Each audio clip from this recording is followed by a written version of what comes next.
wabarakatuh. Waalaikumsalam warahmatullahi wabarakatuh. Selamat pagi anak-anak. Pagi Ibu.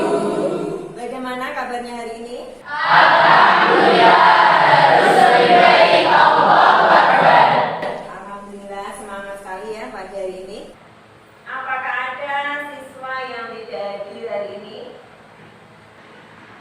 Ada Bu, Ustiana, Kristiana tidak berangkat. Kenapa? sakit. Oh ya, sakit ya. Saya tulis dulu. Kristiana sakit. Kita doakan ya, semoga teman kalian segera sembuh agar bisa mengikuti pembelajaran kembali. Sebelum kita mulai pembelajaran pagi ini, marilah kita awali dengan berdoa.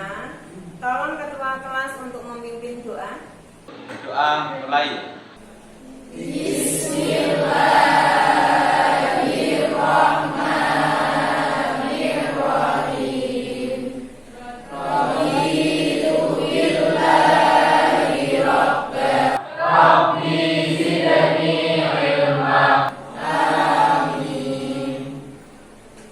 Terima kasih ya.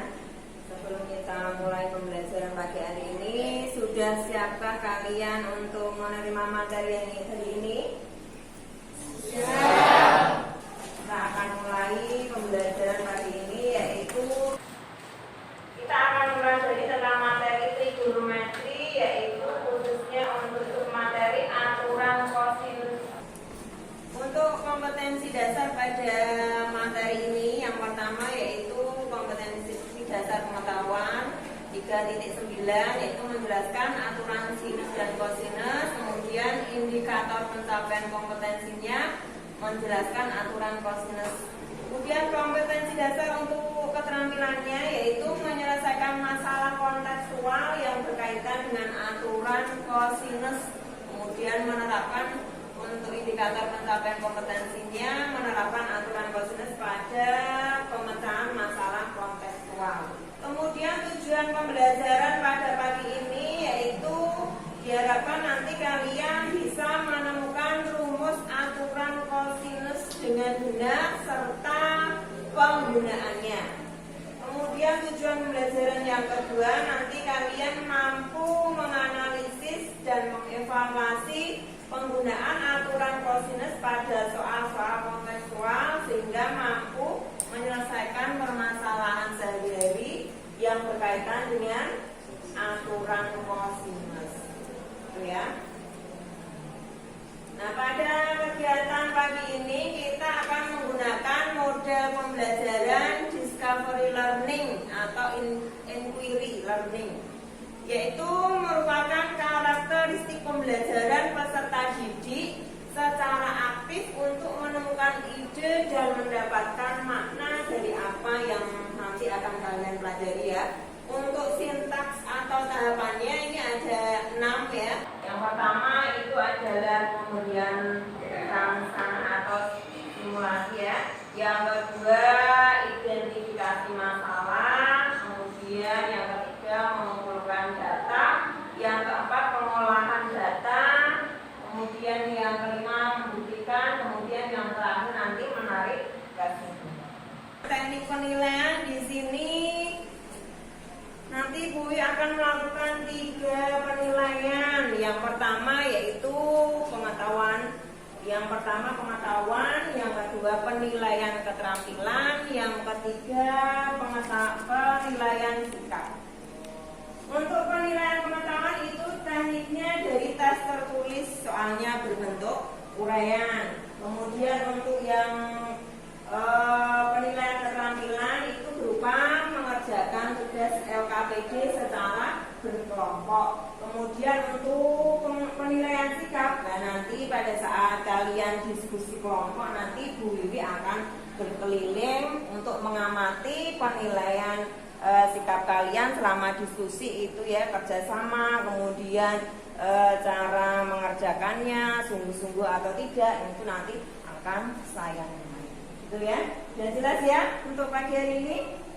Nah, sebelum masuk ke materi, kita persepsi dulu materi dari. Masih ingatkah kalian materi pada pertemuan minggu kemarin ya? Kita sudah mempelajari materi apa saja? Saya Bu. Ya silakan Nak Imatul. Materi sebelumnya yaitu perbandingan trigonometri. Apabila diketahui segitiga siku-siku, maka kita dapat menentukan sin A sama dengan depan per miring, cos A sama dengan samping per miring, dan tan A sama dengan depan per samping. Ya bagus sekali ya. Nah itu yang pertama tadi perbandingan trigonometri. Kemudian yang kedua materi prasyarat untuk materi aturan kosinus adalah kita sudah mempelajari apa minggu kemarin? Saya Bu. Ya silakan. Materi sebelumnya yaitu aturan sinus, yaitu ada 3. A per sin A sama dengan B per sin B sama dengan C per sin C. Ya bagus. Ya bagus sekali ya. Dan kalian masih ingat kita kemarin telah mempelajari apa saja. Kemudian satu lagi ini yang materi dasar yang penting untuk menentukan aturan kosinus, yaitu apa? Saya Bu. Ya silakan Anggun. Untuk materi sebelumnya yaitu rumus Pythagoras. Pada segitiga siku-siku di A berlaku rumus Pythagoras. B kuadrat sama dengan A kuadrat dikurangi C kuadrat. C kuadrat sama dengan A kuadrat dikurangi B kuadrat. Dan A kuadrat sama dengan B kuadrat ditambah C kuadrat. Ya benar sekali ya. Nah sebenarnya aturan kosinus itu dalam kehidupan sehari-hari itu untuk menyelesaikan masalah apa sih itu kan gitu ya. Nah ini ada contoh masalah kontekstual. Ayo kalian amati yang di depan itu ada gambar apa? Nah, sekarang kita amati itu ada 2 pesepeda.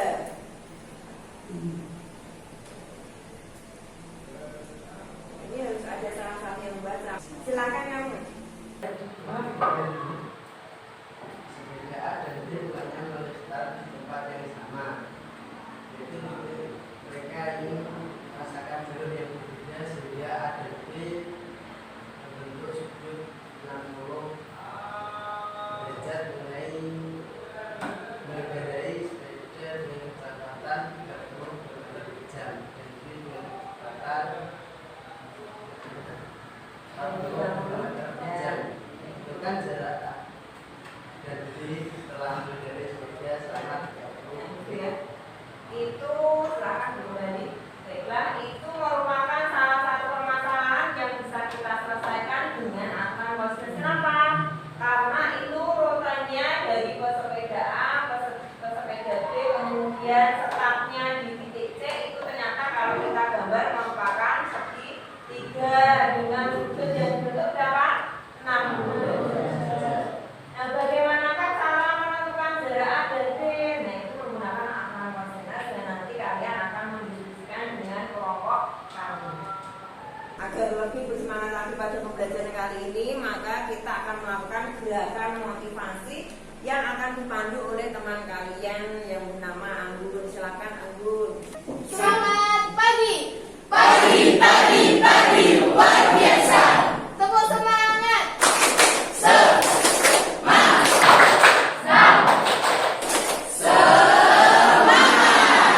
Selanjutnya kita akan membentuk kelompok diskusi ya. Untuk kelompok diskusi yang sudah dibagi pada pertemuan kemarin ya, nama kelompoknya sesuai itu. Satu kelompoknya terdiri dari 4 atau 5 anak. Silakan mulai. Ini bangkunya dijadikan satu, kemudian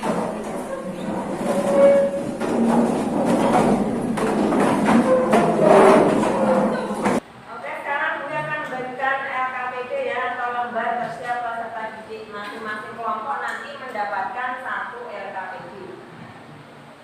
Ini untuk kelompok 1, kelompok 2, kelompok 3. Ini caranya. Ini akan jelas. Setengah kamu penting. Aku diulangi.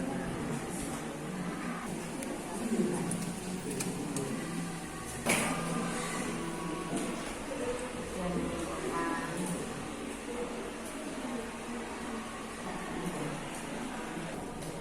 Coba kalian perhatikan contoh soal yang kedua ya. Itu kita gambar dulu dalam bentuk segitiga. Itu diketahui ketiga sisinya. Sisi K itu berarti ya yang ada yang sisi yang di depan sudut K. Kemudian sisi L, sisi yang berada di sudut L. Kemudian sisi M itu berarti letaknya sisi yang berada di depan sudut M. Kemudian ini untuk mencari nilai cosnya, ini diperoleh hasil 7 dibagi 32, maka hasilnya 0,2188. Untuk mencari besar sudut M-nya, kalian bisa menggunakan bantuan kalkulator. Berarti kalian ketik anti cos 0,2188, maka hasilnya ketemu 77,36 derajat. Itu besarnya sudut M, karena yang ditanyakan sudut M. Ada pertanyaan? Kalau tidak ada, kalian bisa melanjutkan diskusi kelompok kalian tadi untuk menyelesaikan LKPD tugas kelompok itu. Nanti kalau sudah masing-masing perwakilan kelompok atau nanti yang kalian yang sudah bisa untuk menyimpulkan hasil diskusi dari kelompok kalian. Oke anak-anak, sudah selesai untuk diskusi kelompoknya? Nah, kalau sudah, nanti perwakilan kelompok nanti untuk menyampaikan atau membuat kesimpulan dari hasil diskusi yang sudah kalian lakukan mengenai materi aturan kosinus. Untuk kesimpulan yang pertama, silakan kelompok berapa yang mau menyampaikan kesimpulan? Ya, silakan berdiri. Kesimpulan dari kelompok kami adalah untuk menentukan panjang sisi dari suatu segitiga, apabila dua sisi yang lain dan besar sudut yang diapit oleh kedua sisi diketahui, maka kita digunakan aturan kosinus. Kesimpulan dari kelompok kami adalah aturan kosinus digunakan jika unsur-unsur segitiga yang diketahui satu sisi, sudut sisi atau SS, SD, S. Dua sisi, atau SS, SS. Ya, itu ya. Untuk kesimpulan yang kedua, kesimpulan berikutnya silakan untuk kelompok selanjutnya yang mau menyampaikan hasil diskusinya. Ya, silakan. Kesimpulan kelompok kami adalah rumus aturan kosinus A kuadrat sama dengan B kuadrat ditambah C kuadrat kurangi 2BC cos A. B kuadrat sama dengan A kuadrat ditambah C kuadrat kurangi 2AC cos B. C kuadrat sama dengan A kuadrat ditambah B kuadrat kurangi 2AB cos C. Ya, bagus. Terima kasih untuk kelompok 3. Beri tepuk tangan untuk kelompok 3. Nah, itu tadi merupakan hasil diskusi kelompok ya. Nanti bisa kita simpulkan menjadi yang tadi ada 3 poin ya. Nanti setelah ini untuk LKPD-nya bisa dikumpulkan, masing-masing perwakilan kelompok maju ke depan untuk mengumpulkan LKPD. Silakan.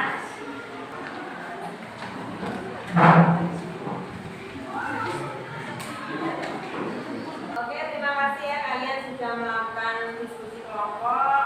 Kemudian untuk yang terakhir kita melakukan refleksi atau kesimpulan dari apa yang sudah kita pelajari mengenai aturan kosinus, yaitu bisa disimpulkan bahwa rumus aturan kosinus itu bisa digunakan untuk menghitung unsur-unsur sebuah segitiga yang belum diketahui jika sebelumnya telah diketahui 3 unsur yang lainnya. Kemudian kemungkinan unsur-unsur yang telah diketahui adalah sisi, sudut, dan sisi. Kemudian selain itu untuk rumus aturan kosinus tadi ada 3. Yang pertama adalah A kuadrat sama dengan B kuadrat ditambah C kuadrat dikurangi 2BC kali cos A. Kemudian untuk rumus yang kedua, B kuadrat sama dengan A kuadrat 2AC kali cos B. Kemudian untuk rumus yang ketiga adalah C kuadrat sama dengan A kuadrat ditambah B kuadrat dikurangi 2AB kali cos C. Itu adalah rumus aturan kosinus. Kemudian untuk tugas individu ya, untuk belajar di rumah, saya beri tugas di rumah itu kalian kerjakan di modul uji kompetensi 3, kerjakan nomor 1 sampai 5 ya. Itu tugasnya kalian kerjakan di buku tugas, kemudian kita kumpulkan untuk pertemuan dari berikutnya. Ada pertanyaan sampai di sini anak-anak? Kalian siapkan ya untuk materi selanjutnya. Kita akan membahas tentang luas juga. Kalian baca dulu, kemudian jangan lupa tugasnya dikerjakan di rumah. Demikian tadi pembelajaran pada kali ini. Semoga kalian bisa menerapkan soal-soal yang lainnya yang berkaitan dengan aturan kosinus ya. Saya akhiri dulu.